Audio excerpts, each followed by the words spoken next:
Mantan jaksa di Kejaksaan Agung Pinangki Sirna Malasari menghirup udara bebas dari Lembaga Permasyarakatan Kelas 2 Tangerang hari ini, Selasa 6 September.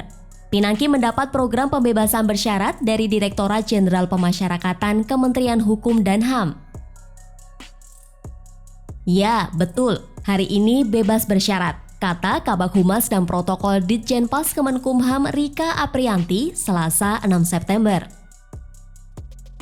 Tidak sendirian, mantan Gubernur Banten Ratu Atut Khosia juga keluar dari lapas Tangerang setelah mendapatkan program pembebasan bersyarat dari Ditjenpas Kemenkumham.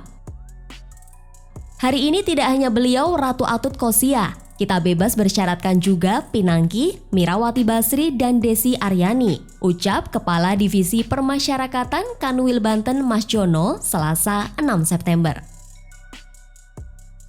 Mas Jono mengatakan Pinangki sudah menjalani penahanan kurang lebih 2 tahun. Setelah menghirup udara bebas, Pinangki masih harus menjalankan kewajibannya. Salah satunya wajib lapor ke Balai Pemasyarakatan sebab Pinangki belum bebas murni. Sebelumnya Pengadilan Tindak Pidana Korupsi Jakarta menjatuhkan hukuman terhadap Pinangki 10 tahun penjara.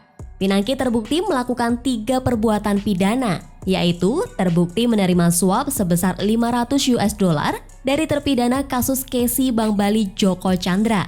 Selain itu, Pinangki juga terbukti melakukan pencucian uang senilai $375.279 atau setara 5,25 miliar rupiah. Uang tersebut adalah bagian dari suap yang diberikan Joko Chandra.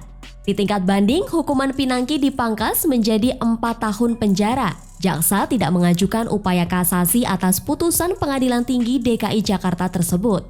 Kepala Pusat Penerangan Hukum Kejaksaan Agung Ketut Sumadana menegaskan Pinangki sudah tidak menjadi bagian dari Kejaksaan Agung sejak Agustus 2021. Keputusan Jaksa Agung RI nomor 185 tahun 2021 tanggal 6 Agustus 2021 tentang pemberhentian karena melakukan tindak pidana dan kejahatan jabatan atau tindak pidana kejahatan, ujar Kepala Pusat Penerangan Hukum Kejaksaan Agung Ketut Sumadana Kamis 2 Juni. Dalam keputusan tersebut, Pinangki bukan hanya diberhentikan sebagai aparatur sipil negara, namun diberhentikan secara tidak hormat oleh Kejagung. Sementara Ratu Atut terbukti menyuap mantan Ketua Mahkamah Konstitusi Akil Mokhtar dengan uang 1 miliar rupiah untuk menyelesaikan sengketa Pilkada Lebak Banten pada 2013. Atut juga terjerat kasus korupsi pengadaan alat kesehatan di Provinsi Banten. Mahkamah Agung sebelumnya memperberat hukuman Atut menjadi 7 tahun penjara dari semula 4 tahun.